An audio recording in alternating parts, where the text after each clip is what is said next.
We've made matters worse in Egypt. We've made matters worse in Syria. We've made matters worse in Israel, Palestine. We've made matters worse in Saudi Arabia. We've made matters worse in Yemen. Libya. Libya, I mean, is through the charts. I mean, that's not even, Benghazi in particular is just a very telling case, right?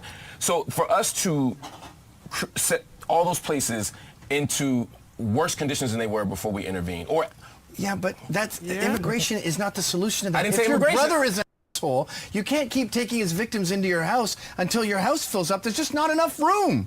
Sorry. Right, but what I'm yes, we're sorry for your foreign wars, but you still can't come here. You're comparing apples and oranges. I'm not right now. I'm talking about the refugee issue in particular, not immigration, but the refugee issue. I'm saying that we've helped create the very refugee crisis that we're now blocking the door on, and I'm saying you can't do that. All right, so I agree that a lot of our foreign policy is creating a refugee crisis. I don't think accepting refugees is a solution.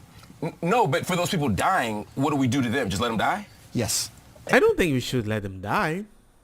But I'm surprised we have so much money to build the weapons, but we don't have the money to help them. But then again, at the same time, they don't have a government that is ready to help them. Because even if you send the money, you aren't even sure they're using the money to rebuild or re-weaponize.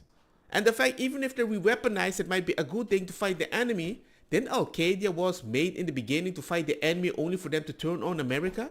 There's nothing, it's like you can't do anything right because you are seen as a person of privilege. And no matter what you do, you're always the person that has done something wrong.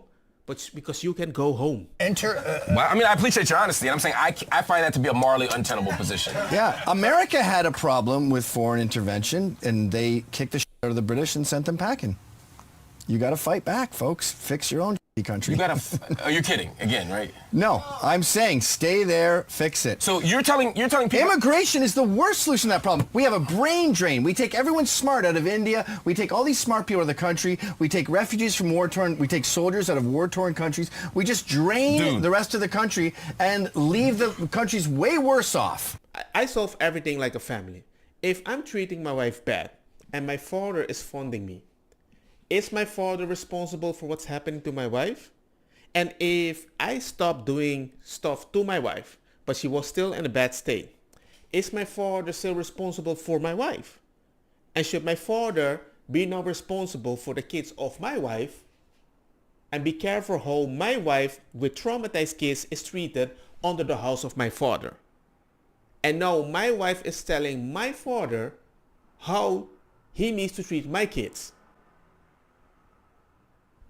Right, but what I'm saying is, point. if you're in Yemen right now, it's very challenging for me to tell Houthis, for example, like, yo, y'all need to really fight back. When Saudi is funding this war, and we're supporting Saudi. That war sucks. What do you want me to do? But we're creating it. I understand, but we can't take you here. We got no room. We do have room. Three there? Where are they going to go? Arizona? Sure. Okay, give me a number. Send them to Vermont. Give me a number. How many can we take? We take more than all other countries. How many immigrants can we handle a year? You keep conflating immigrants and refugees, and I don't understand why. Okay, how many refugees can we take? I find it very annoying when somebody is always talking about these details. I know it's important, but you know what I mean. Like, if we're talking about war and I accidentally call it immigrant, don't overcorrect me. Hey man, the refugees. I'm like, chill. You know what I'm talking about. This grammar Nazi way of thinking like, hey, you don't speak the way I speak, so that's why I need to keep calling you out. I'm like, no. Keep conflating immigrants and refugees, and I don't understand why. Okay, how many refugees can we take? That's a good question. I couldn't give you a number off the top of my head, but I could tell you, since we don't take most of them, if for example... We take more than any other country. Yeah. It depends on the... That's not true. Let's stop subsidizing foreign wars and creating refugees. How about that? Right. We all agree on that. Right, but the problem is, because we're actively doing it, right? It's not even like we're saying we pulled the plug on all that foreign subsidy. Now we just gotta, leave it as one of the great things to watch is and everything in Washington right now is dominated in the war between the Saudis and UAE. That's a perfect example. And Qatar. And here's their fundamental difference. The Qataris are accused of openly supporting terrorism, where the Saudis hide their support for terrorism. Otherwise, there's no difference. And everybody's being forced to come down on one side or the other. Exactly. Not our business. True. Not our problem. Except I agree. that we But we Saudis, subsidize the Saudis. That's right. Exactly. I've never met anyone who disagrees with that. Right and left, that's a great uniform. We all hate Saudi Arabia. Except for everybody in Washington. Exactly. Where they have I was the gonna most, say, the where they have politicians the, don't. where they have The the, elites. most Well, effective we all hate the political elites. machine they have ever had. They can even kill a journalist at the Washington Jamal Post, Khashoggi, hell. and there's no consequences for that. Because Trump doesn't give, and quite frankly, most people don't give. And we have to change that. But if we're supporting Saudi and Saudi's supporting this ugly human rights crisis in Yemen, for example, then we're responsible for it. And what I'm saying is, if you want to say, let's stop supporting Saudi and let's stop letting Yemenis in, sure. Great. But that's not what's happening. I'm saying as long as this thing's happening, we have to have some accountability. Now, in terms of raw numbers, and you say we take in more refugees, it depends on what we're talking about. For example, if you're talking about Syria, Lebanon and Jordan take in a ton of Syrian refugees, more than we do. You know who else takes in a lot of refugees? Pakistan, excuse me. Lots of refugees are coming from different places. Qatar. Man, that would suck. You're a refugee, and you finally get to a new country, and it's Lahore. Well, unless you're in Aleppo. Ladies and gentlemen, right now this is the office of my wife. I don't have my gaming room anymore because 2 immigrants that were just kicked out of their house have moved in my gaming room. Now, I would not do this forever. Right. I don't know. It could be a step up. Lahore's like 5% better than Aleppo. Well, when you're not getting gassed and not having chemical weapons used against you. Muslims get killed in Pakistan on a monthly basis. It's Yeah. shocking. Dude, look, I get you. I mean, people get killed lots of places. What I've learned from history is that when there's a minority population, one, to tell them just fight back and win is absurd, right? I would not tell Jewish brothers and sisters in the pogroms in Russia or Poland that they should have just fought back and no one should have helped them. That to me, that would be. But see, helping them in these foreign conflicts is always the first step towards our sending troops. That's the problem. We can't we start in the beginning subsidizing, but in the end we end up intervening and making the problem worse. But sometimes that's not just bad strategy. Sometimes it is. I think Iraq is bad strategy, right? It's a strategic blunder. Sometimes you can't save a shithole, too. Can we agree we're all isolationists, then, in that sense? No, we're non-interventionists. There's a difference. There are certainly places where we have an inherent national interest, but they're rare. I'm anti-imperialist. We seem to like rush in no matter what. I solved a lot of battle between my 2 kids at home by removing all the toys, and they had to find a new strategy. But for some odd reason, the strategy is always sending money while taking in refugee. Well, but not no matter what, because again, Boko Haram has been kicking ass in Nigeria for 5 years, and we don't give a because we have no political or strategic interest there. But I guarantee you, if that same thing happened in Jordan, for example, we'd have a different response because of our strategic interest in the Levant. It matters where the crisis happens. We cared about Kosovars. We didn't care about Sudanese. we gotta pick and choose. I mean, that's what I was saying with immigration.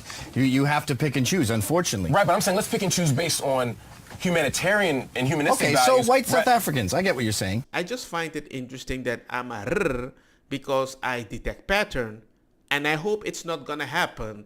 But if it happens, I'm not allowed to talk about it, and I can clearly see sometimes you try to hide it because you think people that see pattern might believe the thing that you don't want them to believe.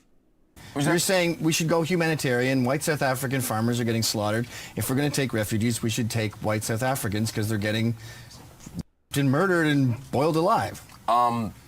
Sure. Great. Okay. So we agree on that. Yeah. The idea that we are going to ignore the most vulnerable because it's not profitable, for me, is what is horrific. I totally get what you're saying. It's a whole other show. It's a That's whole right. other. You know, you're right ball about of wax. that. In fact, I hear a martini calling right now. But wait a minute, before we leave. So we're never going to agree on Islam. I'll accept that. I think we all agree on isolationism to a certain extent, or non-intervention, Yes. whatever the politically correct term is. Can you at least... I'm saying no, I don't agree with that. Wait. I don't accept no, I'm saying that's not what I'm saying. Okay, but non-intervention. I understand what you said. I'm saying no. So you're not for non-intervention. I'm saying that that's not my position. I have a slightly different position, which is that of anti-imperialism.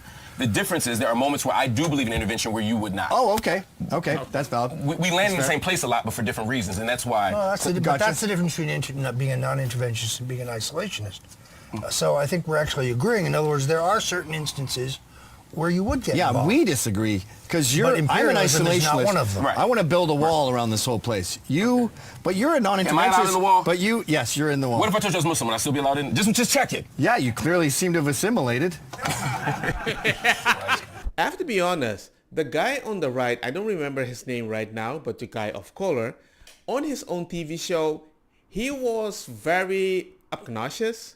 But when you see them having a normal conversation, and that is most people that I disagree with, I invite them over for a dinner. We can talk, bada bing, boom, bash, bash. And they can sound reasonable, even if we disagree. That's beautiful. But this cannot happen when you have censorship.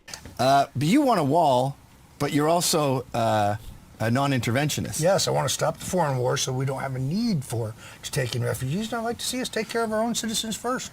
I'd like to see eradicate poverty in the United States. We have limited resources. Let's spend it on our own citizens first. I agree. That's all I'm saying. I agree. I'm saying let's do that, and let's stop messing with other people.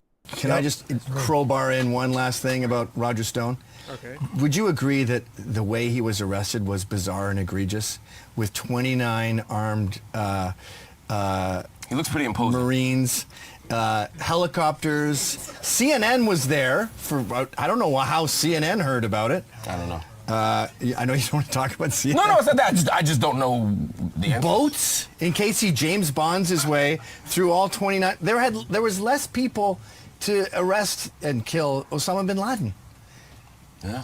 What I hope we all have in common is that we hate the government and think that the White House is a big DMV. Yeah, I don't think that. I don't feel that way. Really? You have faith in the government? Okay, do you realize how you do a sleight of hand?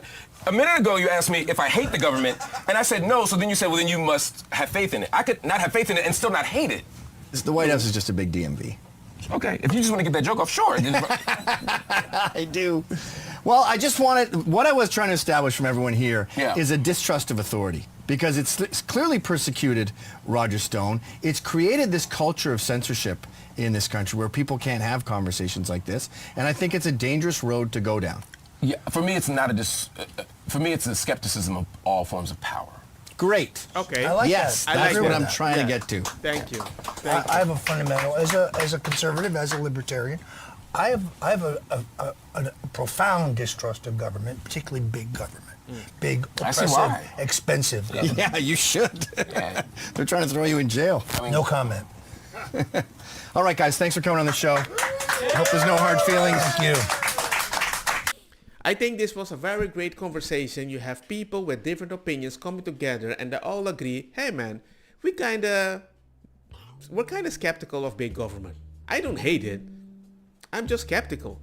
And that is all I ask. Honesty without censorship. Don't get me wrong, ma cosa kita bong. Butta fire na mi blonde, kush hash purple skunk, criollo colombici jam jam, durlochetta, berdetta, welcome.